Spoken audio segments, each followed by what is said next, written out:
السلام علیکم ورحمۃ اللہ تعالی وبرکاتہ۔ محترم ناظرین، انشاءاللہ العظیم آج ہم بیان کریں گے کہ جنگ آزادی میں مسلمانان ہند اور بالخصوص علماء اہل سنت کا اہم کردار۔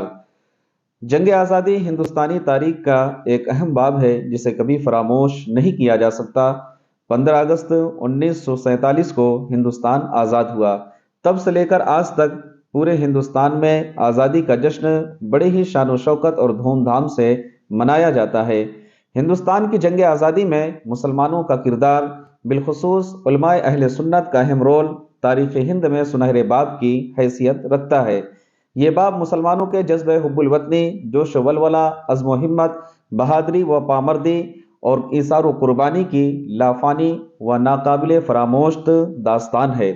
تقریباً ایک صدی تک چلنے والی تحریک آزادی میں مسلمانان ہند نے بے مثال اور لازوال کردار ادا کیا ہے۔ وطن عزیز ہندوستان کو غاصب انگریزوں کے پنجے ظلم و ستم اور باشندگان ہند کی گردنوں کو طوق غلامی سے آزاد کروانے کے لیے ان علماء کرام نے، ان مسلمانوں نے اپنی جان و مال، عزت و آبرو کی وہ عظیم قربانیاں پیش کی ہیں جسے کبھی بھلایا نہیں جا سکتا، جسے کبھی فراموش نہیں کیا جا سکتا۔ وطن عزیز ہندوستان کو مسلمانوں نے اپنے خون سے سینچا ہے۔ مسلمانوں نے اس گلشن کی اپنے لہو سے آبیاری کی ہے، اور یہ لہو اتنا زیادہ ہے کہ اس زمین کے ذرے ذرے سے ہمارا لہو مہکتا ہے۔ ہماری محبت نے اس گلشن کی شان کو بڑھائی ہے۔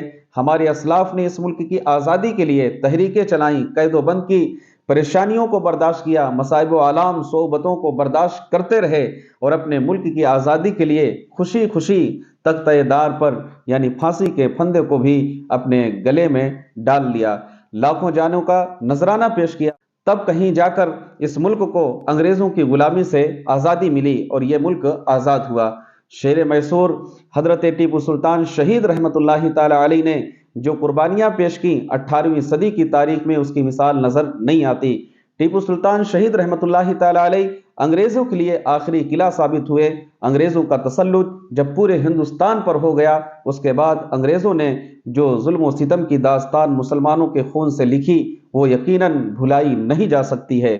ہندوستان کی آزادی کے لیے ملک کی ہر قوم جد و جہد میں لگی ہوئی تھی، مگر سوال یہ پیدا ہو رہا تھا کہ پہل کون کرے۔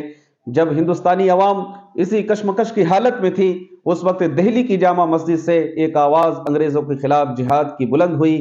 یہ آواز قائد آزادی حضرت علامہ فضل حق خیر آبادی رحمۃ اللہ تعالی علیہ کی تھی۔ آپ نے ہی وسیع پیمانے پر سب سے پہلے انگریزوں کے خلاف جہاد کا پرچم بلند کیا تھا، علماء سے فرض جہاد پر فتویٰ لیا، جس پر اسی وقت دہلی کے 33 علماء حق نے دستخط کیے، جس کے نتیجے میں 1857 کی جنگ آزادی رونما ہوئی، جسے انگریزوں نے غدر کہا، جس میں قائدین و مجاہدین کی بڑی تعداد مسلمانوں کی تھی۔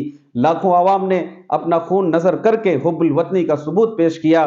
ہزاروں کی تعداد میں علماء شہید کیے گئے، لاکھوں مجاہدین سولی پر لٹکائے گئے۔ 19 ستمبر سے 24 ستمبر تک علامہ فضل حق خیر آبادی نے اپنی بیوی اور بچوں کے ساتھ اپنے گھر دہلی میں نظر بند رہے۔ اس کے چند دنوں کے بعد اپنے وطن عزیز خیر آباد شریف پہنچتے ہیں۔ خیر آباد شریف میں حضرت علامہ فضل حق خیر آبادی کو گرفتار کر کے آپ پر مقدمہ چلایا جاتا ہے۔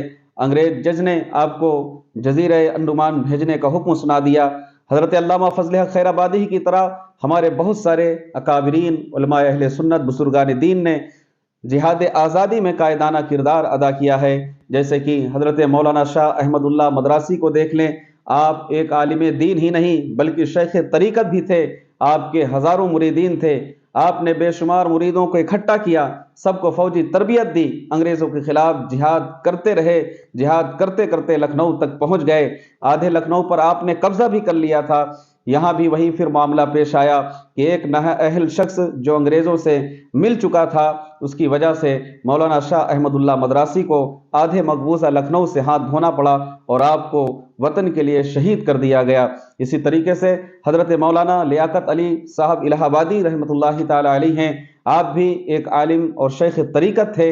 آپ کے بھی ہزاروں مریدین تھے۔ آپ نے اپنے مریدین کے ساتھ مل کر جہاد آزادی میں بھرپور حصہ لیا۔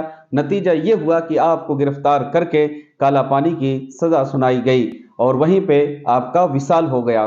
ایسے ہی مفتی عنایت احمد کاکوری رحمۃ اللہ تعالی علیہ کی ذات گرامی ہے۔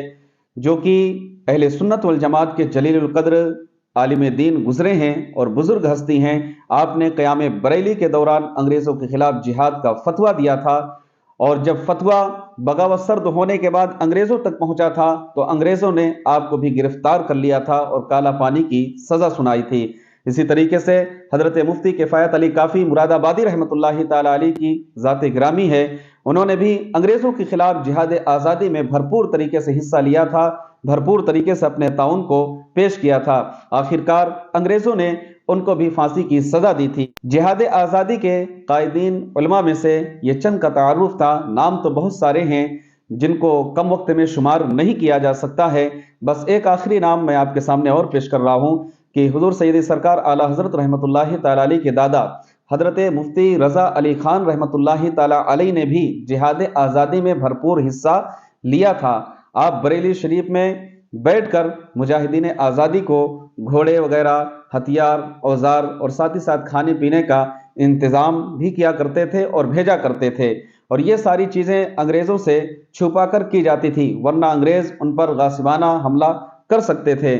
تو معلوم یہ ہوا کہ ہندوستان کی جنگ آزادی میں مسلمانان ہند اور بالخصوص علماء اہل سنت کا اہم کردار رہا ہے۔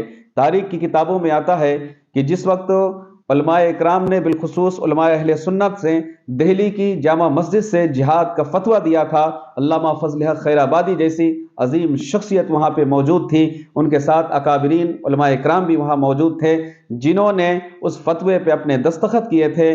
تو پھر انگریزوں نے ان علماء اکرام میں سے بہتوں کو کالے پانی کی سزا بھی سنائی اور بہتوں کو پھانسی کے پھندے پر لٹکا دیا۔ تاریخ جنگ آزادی میں یہ بھی موجود ہے کہ لاکھوں کی تعداد میں مسلمانوں کی لاشوں کو پیڑوں میں لٹکا دیا گیا تھا اور ان کے سروں کو بھی لٹکا دیا گیا تھا۔ تو معلوم یہ ہوا کہ ہندوستان کی آزادی میں مسلمانوں نے بھرپور طریقے سے اپنی جان کی قربانیوں کو پیش کیا تھا، اور آج بھی اگر جائیں گے دہلی کی سرزمین پر پہنچیں گے تو آپ کو ملے گا کہ نہ جانے کتنے مسلمانوں نے اس ملک کے لیے، اپنے وطن عزیز ہندوستان کے لیے اپنی جان کی قربانی پیش کر دی تھی، اور کتنوں کی کتنی سزائیں ملی تھیں۔ اور جو انگریزوں کا ٹارگٹ تھا وہ خصوصیت کے ساتھ مسلمانوں کا تھا، اور وہ مسلمانوں کو ہی ٹارگٹ کر رہے تھے، کیونکہ مسلمان قوم جذبہ حب الوطنی میں اپنے آپ کو آگے پیش کی۔ تاریخ کی کتابوں میں آتا ہے کہ لاکھوں کی تعداد میں مسلمانوں کی لاشوں کو درختوں میں لٹکا دیا گیا تھا، ان کے سروں کو لٹکا دیا گیا تھا۔ اسی طریقے سے بہت سے علماء اکرام کو کالا پانی کی سزا ہوئی، اور بہت سے لوگوں کو جو کہ فندے دار پر یعنی پھانسی کے فندے پر چڑھا دیا گیا تھا، اور وہ خوشی خوشی اپنی اس قربانی کو، اپنے بلیدان کو قبول کر لیا تھا اپنے ملک کے لیے۔